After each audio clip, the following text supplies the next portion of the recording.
ស្ដីបងសបកអំភ្លីរួចមួយទៀតហើយទឹកនឹងបាញ់ថ្នាំបងណា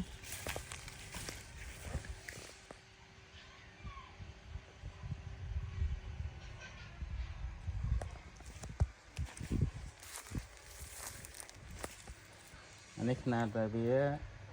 9ហ៊ុន2អ៊ុយបង 8.9 សង់ទីម៉ែត្រអញ្ចឹងគេហៅຂະຫນາດ2អ៊ុយណាបងជម្រៅវា35បដោយមុខវាគឺ43ទាំងឆាងវាគឺ48បងណាស្រាប់ចាប់ប្រាក់នេះគឺຂະຫນາດ2អ៊ុយអរគុណច្រើនបងត្រូវកាយក៏មកបានណាបងនេះគឺយើង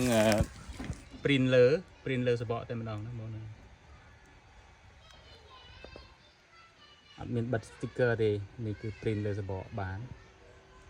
យើងទៅតេស្តរួចណាបងដើរស្រួល